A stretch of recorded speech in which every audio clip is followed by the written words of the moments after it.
Radio for readers, Bookmark.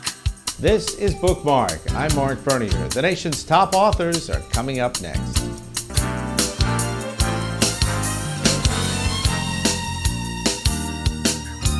Bookmark. More history on this edition of Bookmark. This time, Bunker Hill.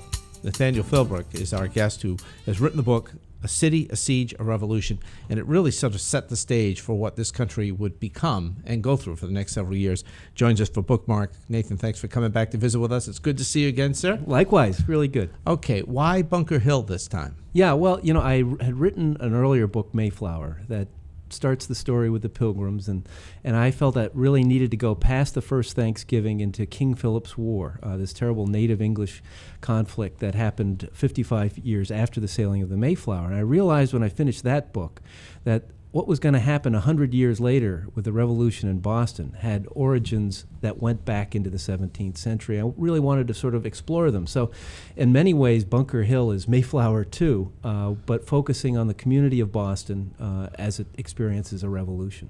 Okay, they're getting ready for what they think is going to be a major push by the British.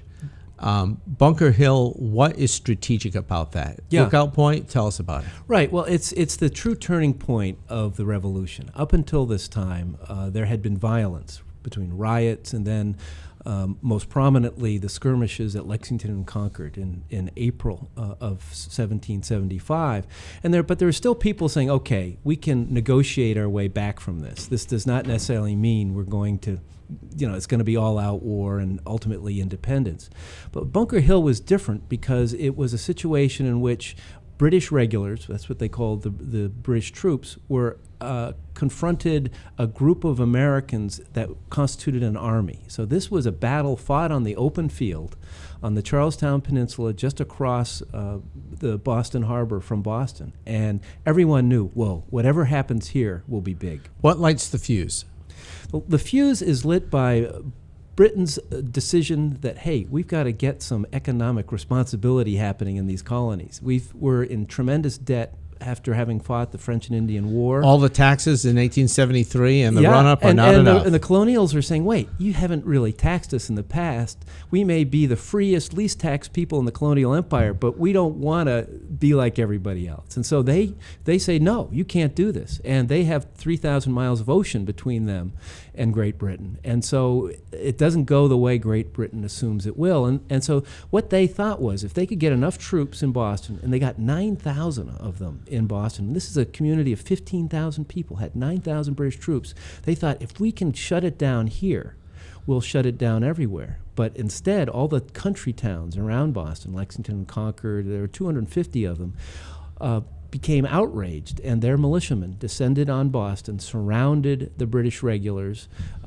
Bunker Hill happened. It was a British victory because they were able to make the Americans leave, but they suffered so many casualties that they realized, whoa, this is bad. Who are the ringleaders for our side?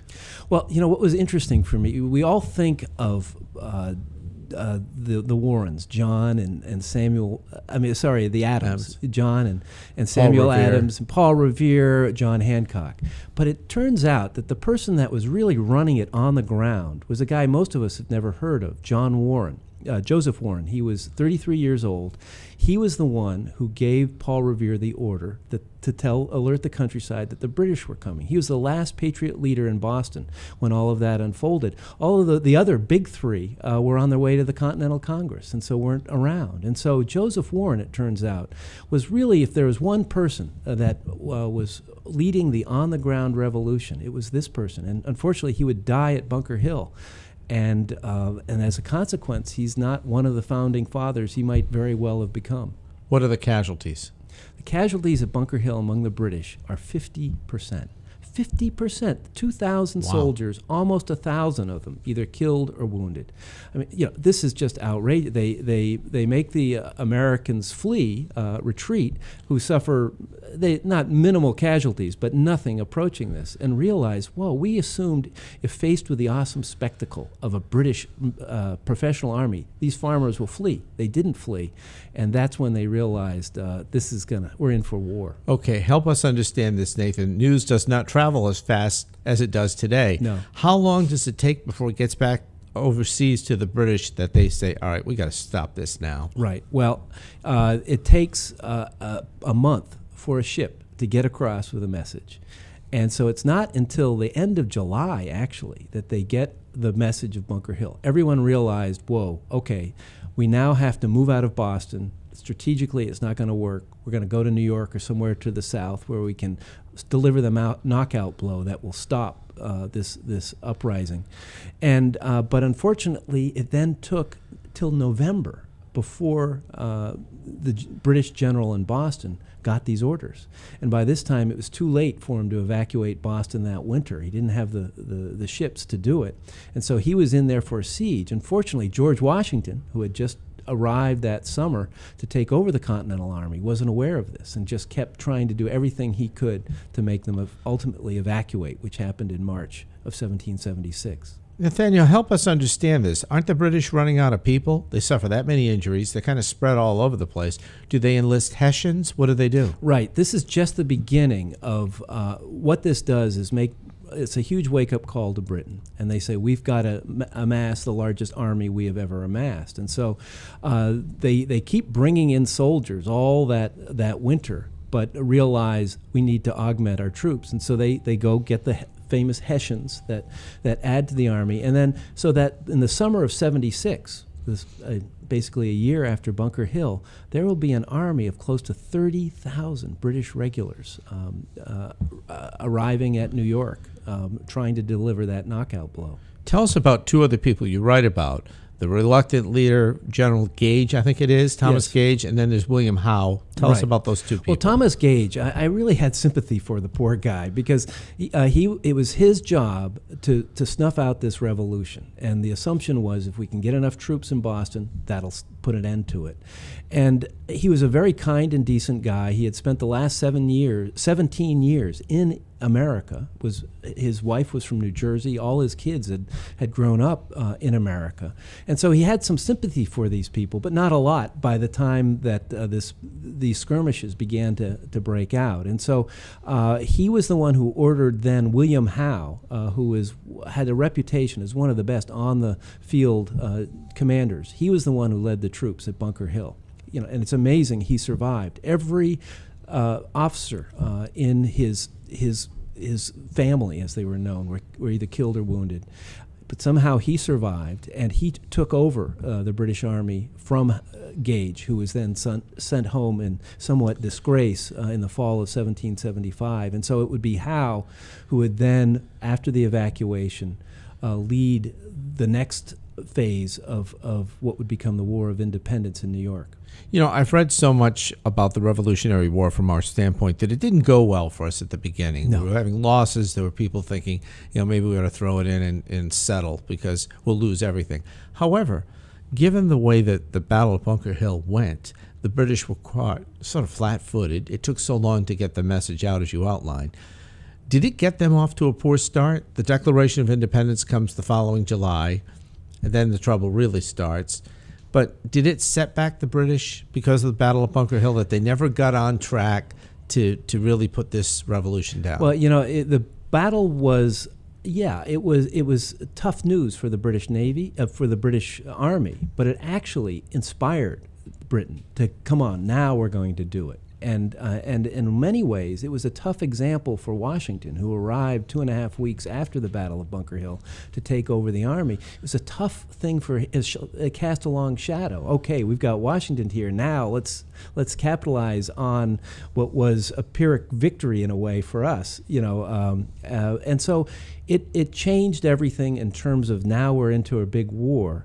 But remember, we think of it, all the time, that back and forth and how slow the British response was. Back then, they did not have modern communications. And so it was amazing to the colonials to see that Britain responded so quickly that the next summer They have an army of 30,000 arriving at New York. And that was where people were going, whoa, we have awakened a slumbering giant, and we're in for a lot more than we were thinking in those first early days when Lexington and Concord and Bunker Hill, the spirit of what was known as 76, all of this awesome, we can do it, was beginning to wane with the realization, whoa, this is going to be a long slugfest, and are we up to it? Did your research find that the British underestimated the armaments that Americans had? Because from what I understood, we didn't have much. No. And we were fighting with rocks and insufficient weaponry. We were hiding behind hills and stuff like that. Did the British think that it was going to be easy because they had all the guns and we didn't? Well, it was frustrating for the British because they were a professional army, highly trained, which gave you incredible advantage when it came to open field warfare.